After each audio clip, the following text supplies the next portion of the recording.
الحمد لله نحمده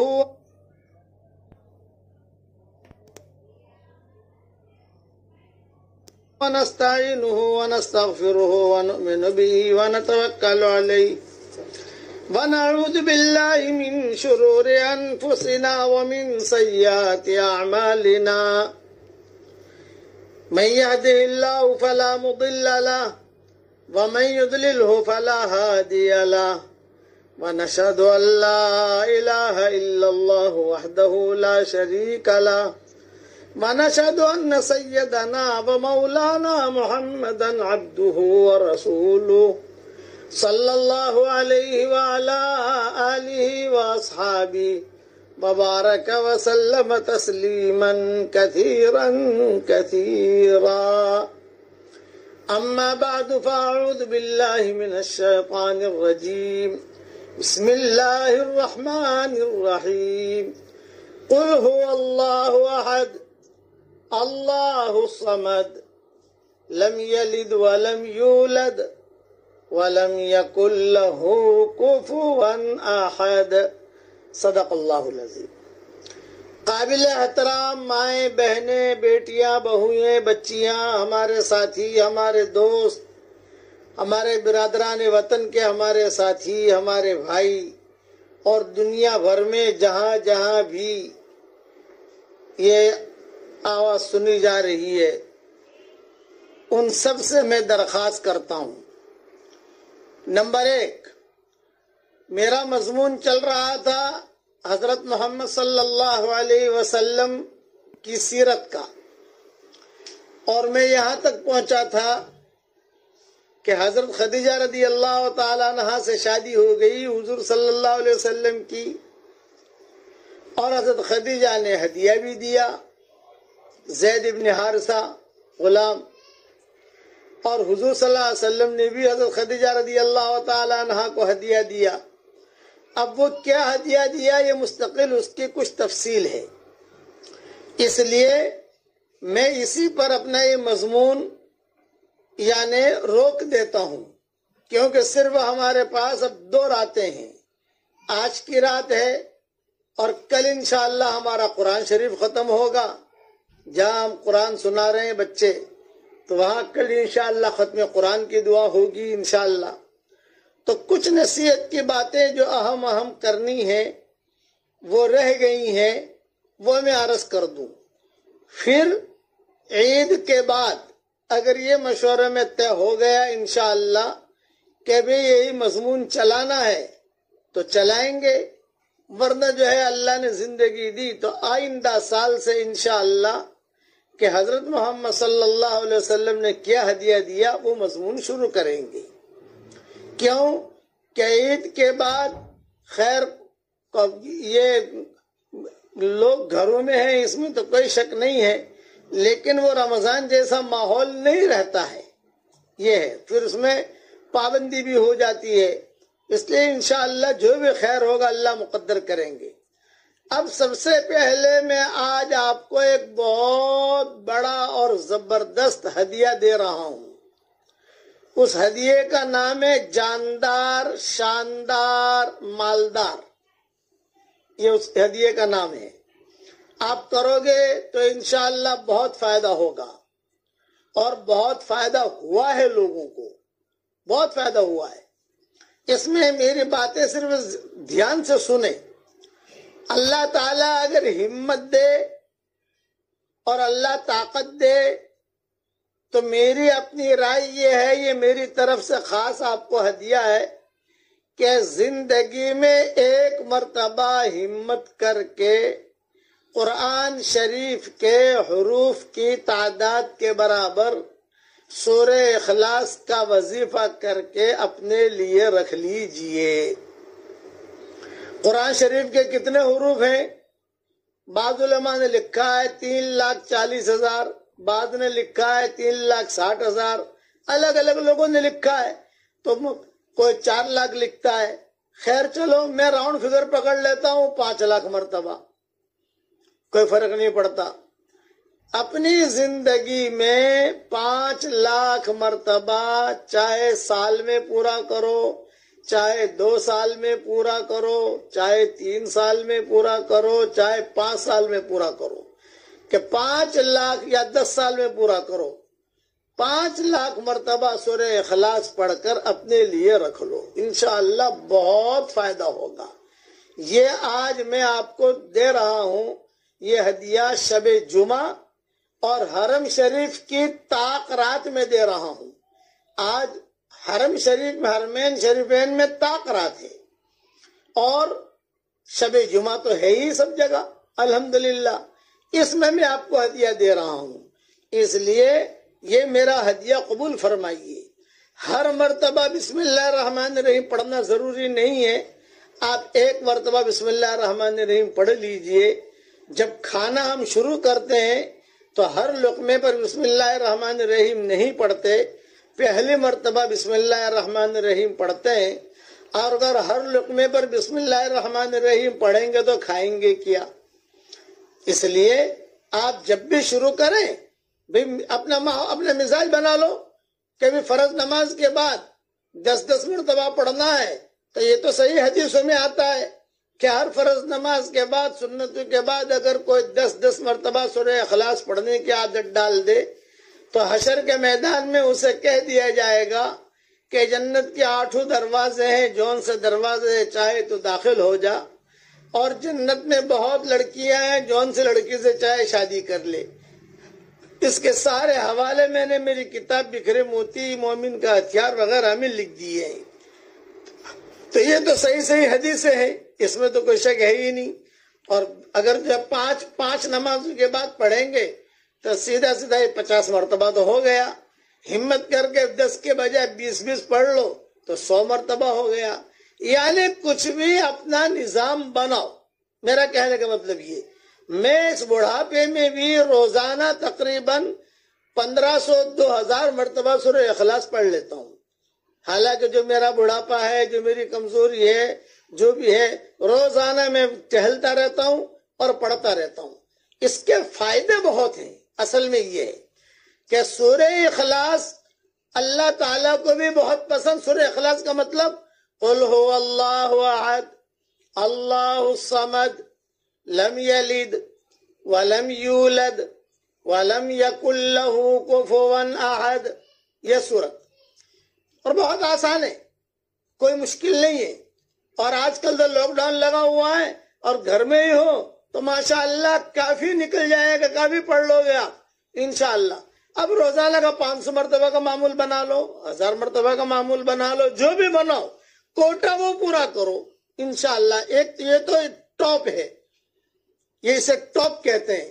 اور پھر مرنے کے بعد اس کی جو نیکیاں ملیں گی وہ بہت ملے گی۔ 3 مرتبہ سورہ اخلاص پڑھنے پر 1 قرآن پڑھنے کے برابر ثواب مل جاتا ہے، اور 10 مرتبہ سورہ اخلاص پڑھنے پر جنت میں فوراً 1 محل اور 1 بنگلہ تیار ہو جاتا ہے۔ میرے والد صاحب رحمۃ اللہ علیہ کبھی کبھار ہمارے ساتھ مذاق بھی کرتے تھے۔ مذاق یعنی مزہ یہ طبیعت تھی، کھانے پر بیٹھتے تو کہتے کہ بیٹا 10 مرتبہ سورہ اخلاص پڑھو تو جنت میں 1 محل اور 1 بنگلہ تیار ہو جاتا ہے، 100 مرتبہ پڑھو تو 10 بنگلے تیار ہو گئے ماشاءاللہ۔ سیدھا حساب ہے، صحیح حدیث ہے، اس کا تو کوئی انکار کر ہی نہیں سکتا۔ حضرت عمر رضی اللہ تعالیٰ عنہ سے حضور صلی اللہ علیہ وسلم نے جب فرمایا کہ عمر سورہ اخلاص اگر 10 مرتبہ پڑھو گے تو جنت میں 1 محل اور 1 بنگلہ تیار ہو جائے گا، تو حضرت عمر نے کہا اچھا 10 مرتبہ پڑھنے پر ایک محل ملے گا جنت میں؟ آپ نے فرمایا ہاں۔ تو حضرت عمر نے کہا بہت محل بناؤں گا۔ آپ نے فرمایا بنا، اللہ کو دینا ہے۔ تو ہمارے والد صاحب رحمۃ اللہ علیہ کبھی کبھی مذاق میں کیا کہتے تھے، اور اللہ تعالیٰ اس کو حقیقت بھی بدل سکتا ہے، ارے بیٹا کم سے کم روزانہ 100 مرتبہ سورہ اخلاص پڑھنے کی عادت ڈال دے تو روزانہ 10 محل تو انشاءاللہ تیار ہو ہی جائیں گے جنت میں۔ اور جو اللہ جنت میں محل دینے پر قادر ہے وہ بمبئی میں بھی دینے پر قادر ہے۔ کچھ نہ کچھ 10-15 محل اللہ یہاں بھی اتار دے گا، مکہ میں اتار دے گا، مدینہ میں اتار دے گا، وہاں اتار دے گا۔ جنت کا تو ہے ہی پکا، اس میں تو کوئی شک ہے ہی نہیں۔ لیکن اللہ جنت میں دینے پر قادر ہے وہ دنیا میں بھی دینے پر قادر ہے. جو اللہ مشرق سے سورج نکالنے پر قادر ہے وہ شمال سے بھی نکالنے پر قادر ہے، جنوب سے بھی نکالنے پر قادر ہے. تو یہ میری طرف سے ہدیہ ہے، اسے پکڑ لو آپ. اور صحیح حدیثوں میں ایک صحابی نے آ کر حضور صلی اللہ علیہ وسلم سے فرمایا کہ حضرت مجھے سورہ اخلاص سے بہت محبت ہے. تو آپ نے فرمایا تجھے سورہ اخلاص سے محبت ہے؟ فرمایا ہاں. جا، اللہ کو بھی تجھ سے محبت ہے.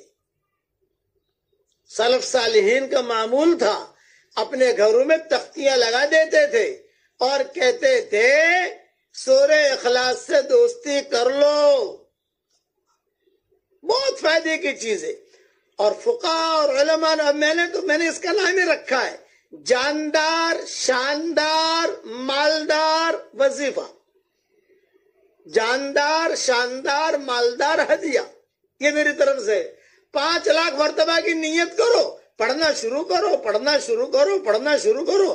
دور ہے منزل مقصود مگر ہے تو صحیح، راہ کٹ جائے گی تو عزم سفر پیدا کر. کسی جگہ سفر میں گیا تھا میں، تو میں نے وہاں پر یہ بات بتائی تو انہوں نے کہا مولوی صاحب شروع کریں. میں نے کہا بھائی تم شروع تو کرو اور اللہ تعالیٰ منزل تک پہنچا دے گا انشاءاللہ. پھر میں نے بھی ان کی تھوڑی مذاق کی، میں نے کہا جب تک پورا نہیں ہوگا مرو گے نہیں انشاءاللہ، جاؤ پڑھو. ارے مولانا کل سے ہی شروع کرتا ہوں، 5 لاکھ مرتبہ نہیں 10 لاکھ مرتبہ پڑھوں گا. میں نے کہا جا پڑھ شروع کر. اللہ تعالیٰ عمل کرنے کی توفیق عطا فرمائے. اس پر ایک قصہ سناتا ہوں. نواب مسجد میں ہمارے بیانات ہوتے تھے، آپ کو بھی معلوم ہے کہ تقریباً 17-18 سال تک میں نے بیان کیا وہاں. تو عشاء کی نماز کے تراویح کے بعد بیان کے بعد میں وہاں سے نکلا کار میں بیٹھنے کے لیے، تو ایک لڑکی کھڑی تھی اور اس پردے کے ساتھ اس نے کہا ابو جی ابو جی ابو جی ابو جی. میں نے کار چلانے والے سے کہا کہ بھی روکو، یہ بچی کچھ کہنا چاہ رہی ہے. یہ کہا ابو جی میری عمر 28 سال کی ہو گئی اور جو ہے میرا نکاح نہیں ہو رہا ہے، لوگ آ کے دیکھ جاتے ہیں اور پھر جو ہے کوئی آتا نہیں ہے، میں بڑی پریشان ہوں. تو میں نے اس سے کہا کہ بیٹا میں کوئی وظیفہ بتاؤں تو کرے گی؟ یوں کہا ضرور کروں گی ابو جی.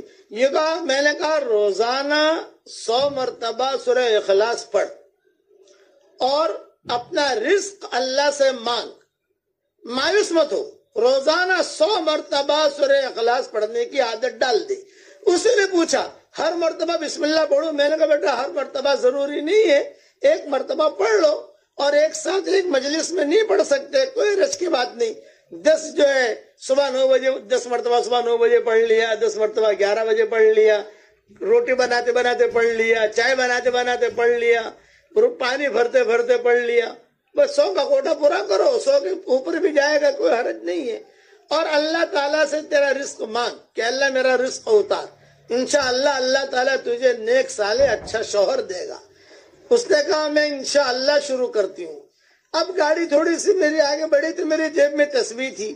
میں نے کہا کہ بیٹا میں نے تجھے جاندار شاندار مالدار وظیفہ تو بتا دیا، یہ میری تسبیح بھی لے لے، یہ بھی جاندار شاندار مالدار تسبیح ہے، یہ میرے ہاتھ سے لے لے اور تو پڑھنا شروع کر.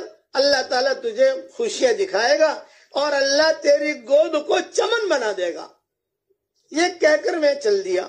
دوسرے سال میں نواب مسجد میں بیان کے لیے گیا.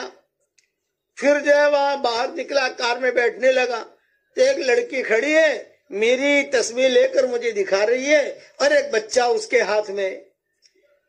میں سمجھ گیا کہ شاید یہ وہی لڑکی ہے.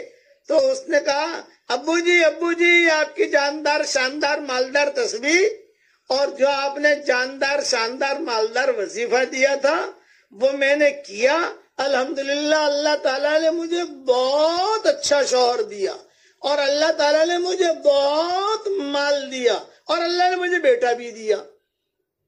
تو میں نے اس سے کہا کہ بیٹا اللہ تعالیٰ نے آپ کو جب مال بہت دیا ہے تو اس کا اسٹاک مت کرنا، اسٹاک کرو گے تو اسٹاپ ہو جائے گا، اوپر سے رک جائے گا. خرچ کرو، یتیموں پر، بیواؤں پر، مسجدوں پر، مدرسوں پر، یعنی اللہ کے راستے میں لگاؤ. اس نے کہا کہ بالکل میں اسٹاک نہیں کرتی، میں دیتی رہتی ہوں. میں نے کہا جتنا دے گی اللہ تعالیٰ اور دے گا تجھ کو. جا۔ پھر کہا ابو جی میری ایک بات سن لیجئے۔ میں نے کہا بتاؤ۔ یوں کہا کہ یہ جاندار شاندار مالدار وظیفہ اتنا اچھا ہے کہ کئی لڑکیاں میرے پاس آئی اور کہا ارے حلیمہ، اس لڑکے کا نام حلیمہ تھا، کہا ارے حلیمہ تو اتنی اسمارٹ نہیں ہے، تیری شادی کیسے ہو گئی؟ ہم تو تجھ سے زیادہ اسمارٹ ہیں لیکن ہماری شادیاں نہیں ہوتی۔ تو میں ایک ہی جواب دیتی، جاندار شاندار مالدار۔ پھر میں یہ آپ کا وظیفہ بتاتی ان کو، پھر یہ آپ کی تصویر دیتی، یہ جاندار شاندار مالدار تصویر ابو جی کی، یہ پڑھو۔ انہوں نے ابو جی پڑھنا شروع کیا، سب کی شادیاں ہو گئی الحمدللہ۔ اور میں بتاتی رہتی ہوں۔ تو آپ لوگوں کو بھی میں اجازت دیتا ہوں، چاہے مرد ہو چاہے عورتیں ہوں، میری طرف سے یہ پیغام سب کو دے سکتے ہو۔ زندگی میں ایک مرتبہ تو 5 لاکھ کا کوٹا اگر کر سکو تو کر لو تو بہت اچھا ہے، فائدہ ہوگا انشاءاللہ۔ اور مرنے کے بعد میں یاد بھی آؤں گا کہ کتنا اونچی چیز ہمیں دے دی مولوی صاحب نے۔ اور اگر نہیں کر سکتے تو کم سے کم روزانہ 100 مرتبہ پڑھنے کی تو عادت ڈال ہی دو، اس کے بعد انشاءاللہ جو دعا مانگو گے اللہ قبول کرے گا۔ اچھا 100 مرتبہ پڑھ لیا اور 100 مرتبہ پڑھنے کے بعد فوراً دعا مانگ لو، فوراً نہیں مانگ سکتے بعد میں مانگو، لیکن یہ نہیں کہ میں کل مانگوں گی پرسوں مانگوں گی، نا، میں جو ہے ٹہلتا رہتا ہوں، 500 مرتبہ تہجد میں پڑھ لیتا ہوں، 500 مرتبہ ظہر کی نماز کے بعد پڑھ لیتا ہوں، 500 مرتبہ عصر بعد پڑھ لیتا ہوں، لیکن جب 500 کا ہو گیا میں دعا مانگ لیتا ہوں اللہ تعالیٰ سے کہ اللہ تعالیٰ یہ بھی پریشانیاں دور کر، یہ کر وہ کر، اور اللہ دعا قبول بھی کرتا ہے، فائدہ ہی فائدہ ہے۔ ایک صحابی تھے معاویہ ابن معاویہ لیثی انصاری، ان کا انتقال ہو گیا مدینہ منورہ میں۔ حضور صلی اللہ علیہ وسلم تبوک میں تھے، تو جب ان کا انتقال مدینہ میں ہوا تو حضرت جبریل تبوک آئے۔ 700-800 کلومیٹر کا فاصلہ ہے مدینہ منورہ کا اور تبوک کا، اور حضرت جبریل نے حضور صلی اللہ علیہ وسلم سے کہا کہ حضرت وہ معاویہ ابن معاویہ لیثی انصاری کا انتقال ہو گیا ہے مدینہ منورہ میں، تو اگر آپ کہیں تو اس کا لاش یہاں لاویں ہم اور یہاں آپ جنازے کی نماز پڑھ لیں، یا کہیں تو ہم فرشتے وہاں نماز پڑھ لیں مدینہ منورہ میں۔ آپ نے فرمایا نہیں لاؤ ان کا جنازہ یہاں لاؤ۔ چنانچہ سارے فرشتے ان کا جنازہ لے کر تبوک پہنچے اور حضور صلی اللہ علیہ وسلم نے جنازہ پڑھا۔ پھر حضرت جبریل نے پوچھا کہ حضرت تبوک میں دفن کریں یا بقیع میں دفن کریں؟ آپ نے فرمایا بقیع میں دفن کرو۔ اب یہ فرشتے لے کر چلنے لگے جنازہ، تو حضور صلی اللہ علیہ وسلم نے حضرت جبریل سے پوچھا اتنا اونچا مقام اسے کیوں ملا؟ آدمی مرتا ہے وہاں دفن ہو جاتا ہے، لیکن اتنا بڑا مقام ان کو کیوں ملا، کیا وجہ ہے؟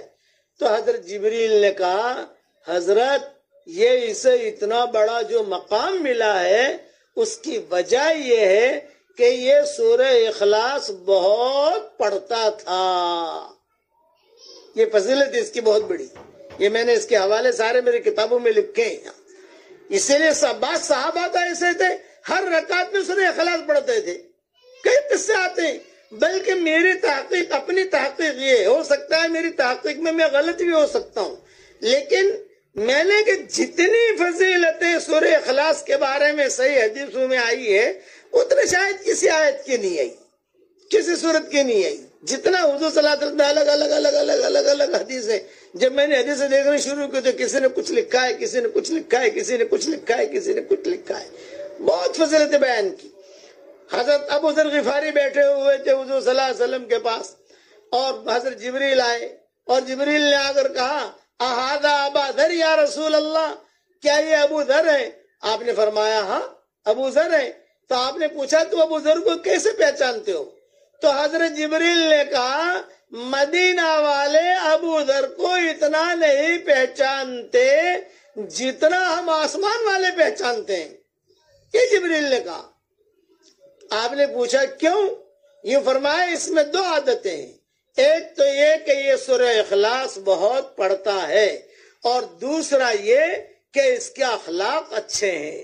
یہ سورہ اخلاص کی وجہ سے آسمانوں میں دھمال ہے اس کی، اس لیے آج کل فراغت بھی ہے اور آپ کم سے کم 100 مرتبہ کا تو معمول بنا لو. اور آسان کیا ہے، ہر فرض نماز کے بعد، سنتوں کے بعد آپ جو ہے 20 مرتبہ پڑھ لو تو 5 نمازوں کے بعد 100 مرتبہ ہو گیا.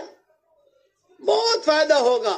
اس کے اندر اور بھی کئی باتیں ہیں سورہ اخلاص کے بارے میں، اور کئی قصے ہیں علماء کے.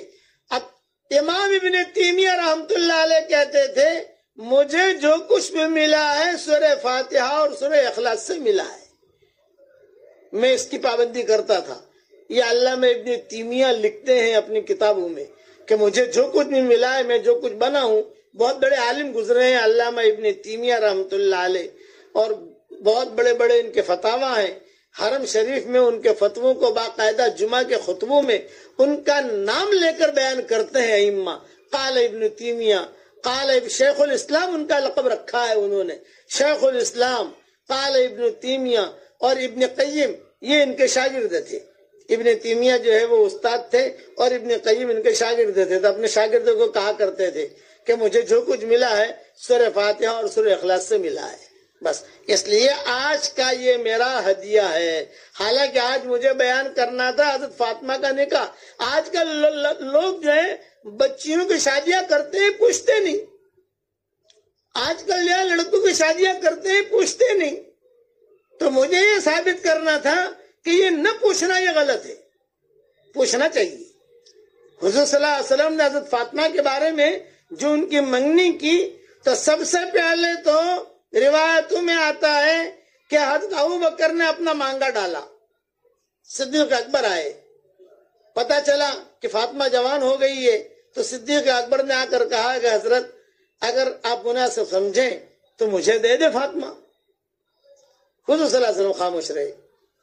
پھر کچھ دنوں کے بعد حضرت عمر آئے، حضرت اگر مناسب سمجھو تو فاطمہ مجھے دے دے. حضور صلی اللہ علیہ وسلم خاموش رہے. اب عبد الرحمن ابن سب لوگوں کو معلوم تھا کہ فاطمہ کے بارے میں لوگ بات کر رہے ہیں. اب آئے عبد الرحمن ابن عوف. تو عبد الرحمن ابن عوف جو بہت سمجھدار آدمی تھے، انہوں نے باہر نکل کر حضرت علی کو بلایا. علی علی علی، یوں بولا علی یہاں. حضرت علی آئے، یوں کہا دیکھ ابو بکر نے مانگا رکھا، ارادہ کیا فاطمہ کا تھا شادی کا، حضور خاموش رہے، جواب نہیں دیا. عمر نے بھی رکھا، خاموش رہے، جواب نہیں دیا. میں کہتا ہوں تو چلا جا، کام بن جائے گا تیرا. تو چلا جا، کام بن جائے گا. حضرت علی نے کہا مجھے شرم آتی ہے. کہا کائے کی شرم؟ کوئی گناہ کا کام تھوڑی ہے بھائی. یہ تو بھائی ٹھیک ہے مانگا رکھو. یہ تو ہمارے ہندوستان پاکستان میں شرمیں زیادہ ہیں. باقی بڑے بڑے گناہ کریں گے اس میں شرم نہیں ہوتی، اور جو سیدھی سیدھی باتیں اس میں شرم آتی ہے. باقی بڑے بڑے گناہ کریں گے وہ جائز ہو جاتا ہے ان کے لیے. تو سیدھا جو ہے کتابوں میں لکھا ہے. حضرت علی آ گئے. حضور صلی اللہ علیہ وسلم نے پوچھا علی کیوں آئے ہو؟ اب حضرت علی خاموش. تو حضور نے خود نے کہا تمہاری آنکھوں سے، تمہارے چہرے سے ایسا لگ رہا ہے فاطمہ کے لیے آئے ہو. تو حضرت علی نے کہا کہ ہاں میرا ارادہ ہے کہ فاطمہ کے ساتھ نکاح کروں، یہ میرا ارادہ ہے. تو پھر آپ نے کیا کہا؟ جواب سنو. آپ نے کہا انشاءاللہ، بس اتنا جملہ کہا انشاءاللہ، اور زور سے کہا انشاءاللہ. ماؤں نے بھی سن لیا اور جو صحابہ باہر دور کھڑے تھے انہوں نے بھی سن لیا. تو مائیں آپس میں کہنے لگی لو بھائی بات پکی ہو گئی فاطمہ کی. یہ ماؤں نے کہا کہ ماں بات پکی ہو گئی فاطمہ کی. حضور نے انشاءاللہ کہا ہے. اور حضرت علی ٹینشن میں آ گئے. باہر گئے تو اب عبد الرحمن ابن عوف نے کہا کان میں کیا ہوا کیا ہوا؟ تو حضرت علی نے کہا کہ مجھے پھنسا دیا تم نے. میں نے جا کر کہا تو حضور نے تو خالی انشاءاللہ کہا ہے، یہ تو نہیں کہا ہاں، بس انشاءاللہ کہا. تو حضرت عبد الرحمن ابن عوف نے دھپ ماری اور یوں کہا کہ علی نبی جب انشاءاللہ کہتا ہے تو وعدہ ہی ہوتا ہے وہ.